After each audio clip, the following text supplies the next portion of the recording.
Hi, this is Heidi. Episode 100, How to Stop Worrying About Your College Student.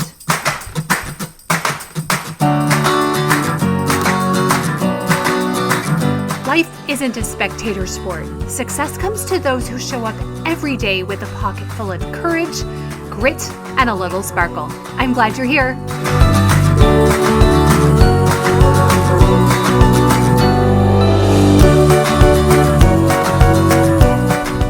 Hello. How are you, my favorite listeners?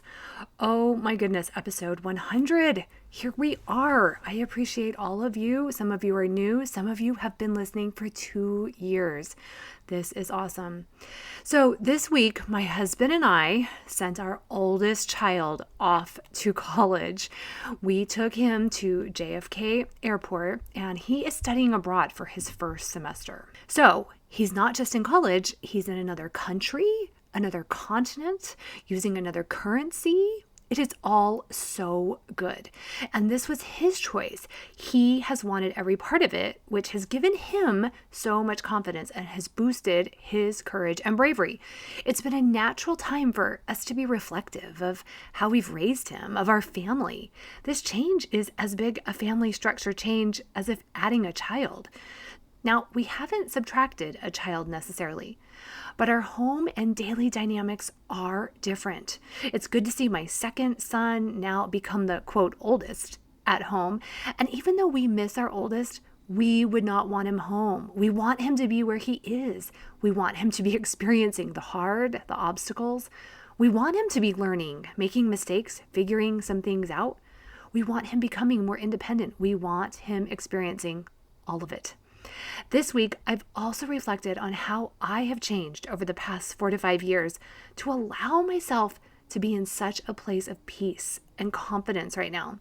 I'm very grateful that several years ago, I dropped the picture in my mind of what my son's life, quote, should look like. I dropped the all or nothing, black or white thinking of what a, quote, right way or a, quote, wrong way for a child's life to go, or what a good or bad parent's child would do.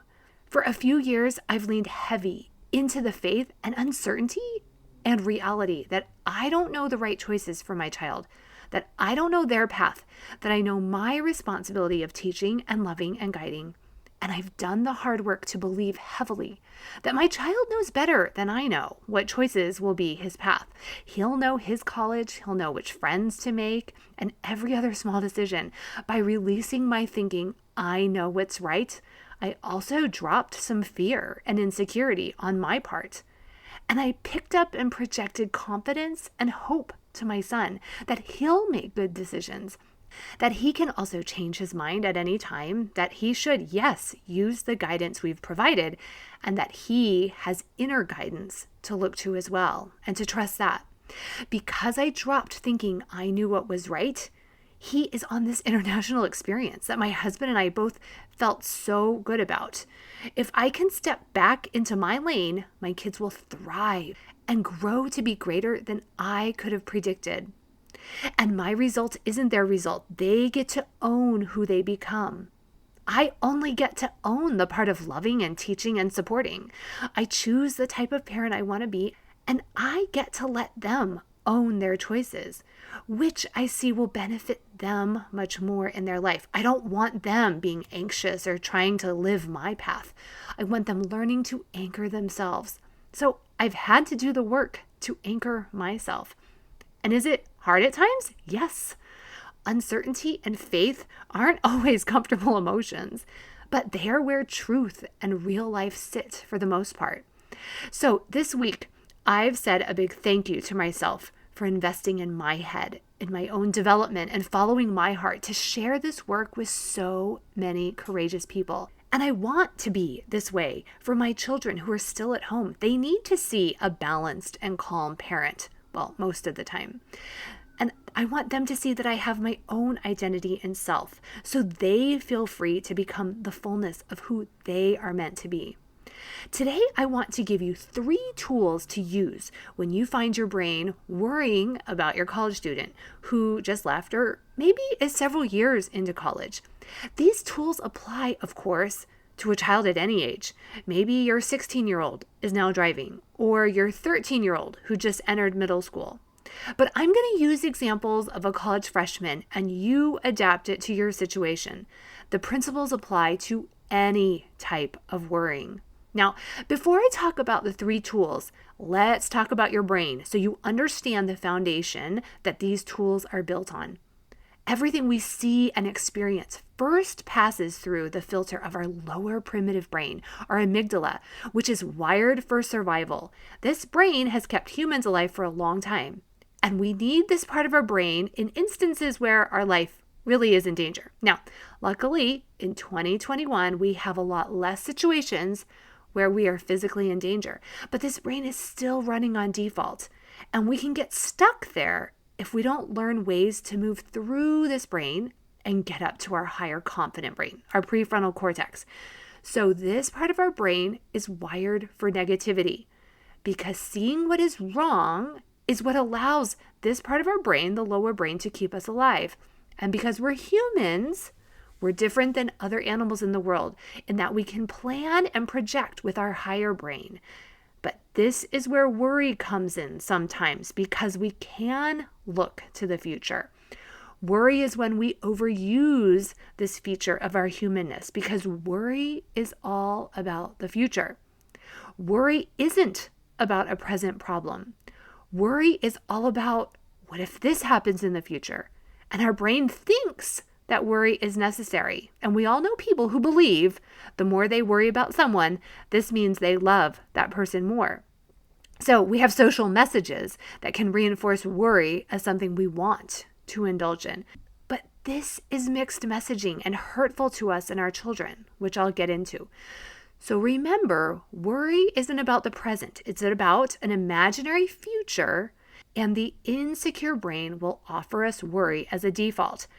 And we don't want to become robots. We want to be emotional people who can handle all emotions. We want to see worry or fear or insecurity as road signs that we're human.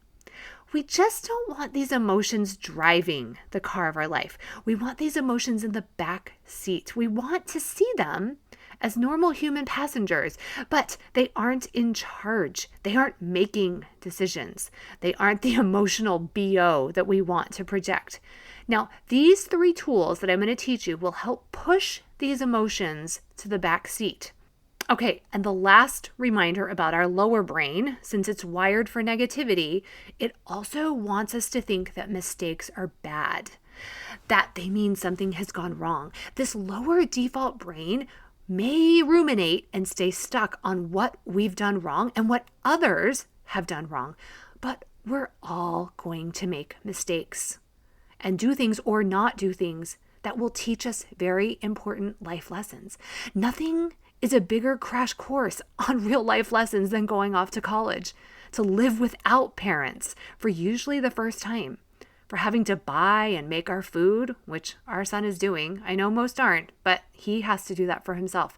The lessons they are learning now will stick with them more than the things that we've taught them.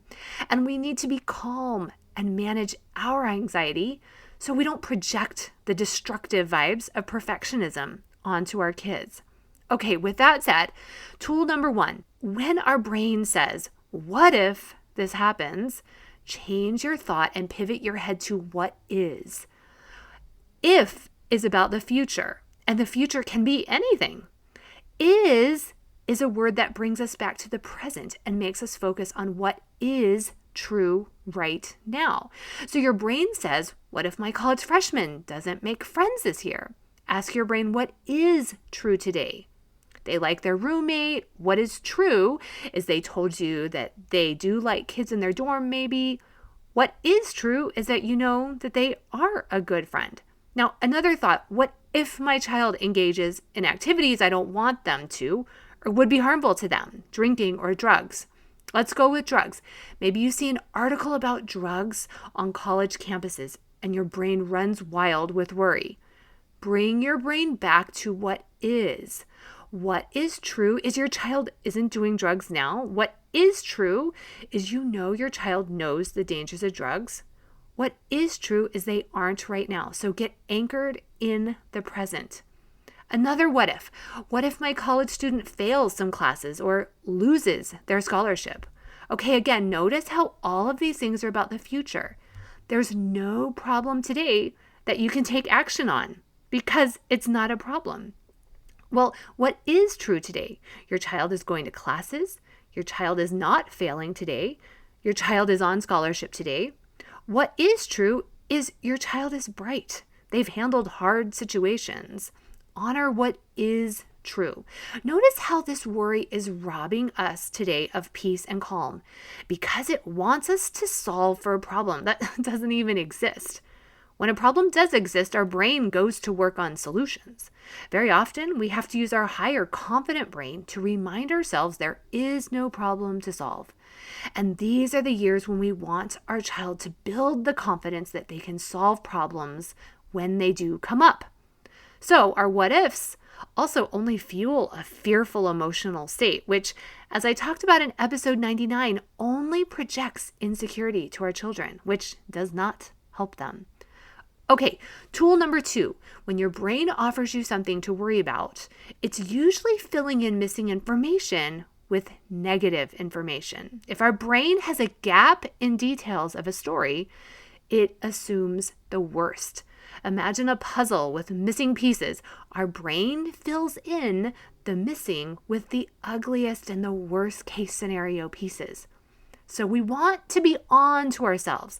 We can take control of those pieces, of those stories. So the first thing to do is to stop the stories. I help clients dissect what they know and what they don't know. You'll be surprised, and I see this all the time with myself. We have to stop making assumptions. We told our kids early on, when you assume, you make an ass out of you and me. They loved it early on because they thought it was fun to say a curse word, but it's true. We have to see where we're assuming the worst. Then we have to ask questions. Our assumptions are usually false statements and they put blinders on our mind. Asking questions makes us move to curiosity. Asking questions like, what do I know and what am I not seeing? Makes us acknowledge that there's a whole lot that we don't know about situations. And when our young adult child is not living in our house anymore, there's so much we don't know about their life. And colleges email them. They don't email parents. We're in this new country with lots of missing information. So, more now than any other time prior, we have to recognize the missing details, and we intentionally have to either say, I don't know who they're going out with tonight, or I don't know if they've washed their clothes this month. We have to stick to the I don't know. Or better yet, fill in the missing puzzle pieces with a positive story. Tell yourself they're either with friends tonight or they're home studying. Tell yourself they will wash their clothes when they smell bad enough. Or, of course, they are washing their clothes. I find both of these useful to stop the negative spinning. But saying I don't know is both believable and real to my brain. I don't know how this semester will go exactly for my son, so I make it up.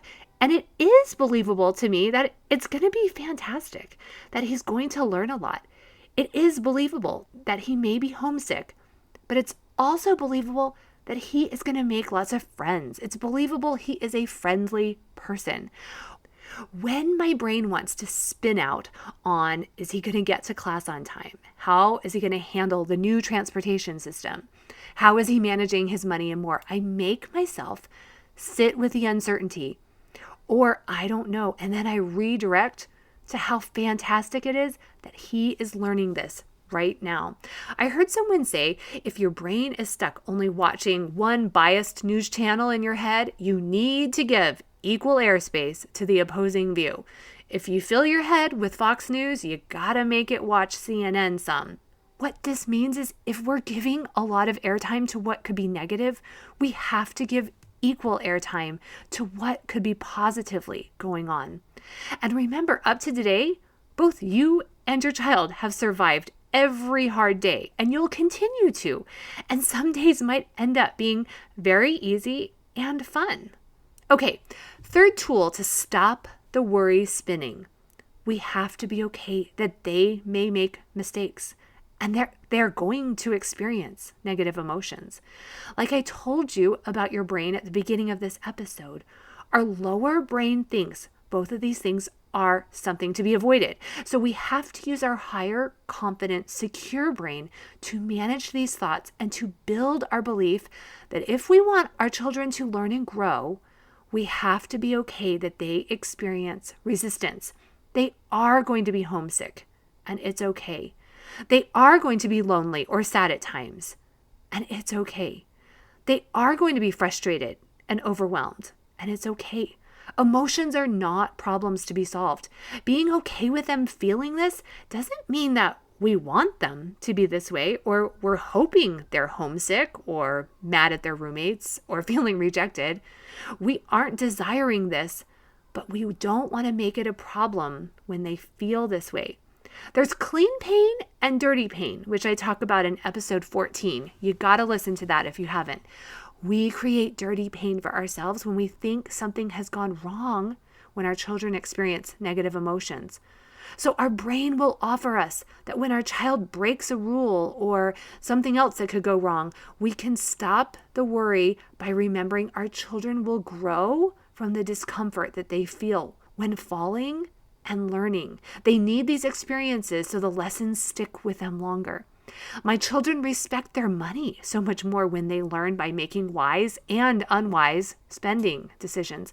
My children set their alarms or watch their time more when they experience the pain of being late and undependable.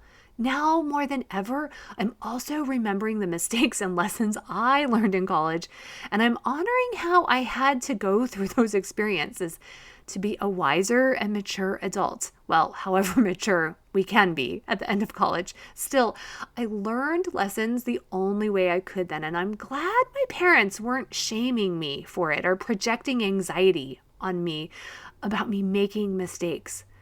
The strongest trees become strong because of the wind and resistance they face. The wind pushing against them strengthens their roots so they stand longer than other trees. This is what we want for our children.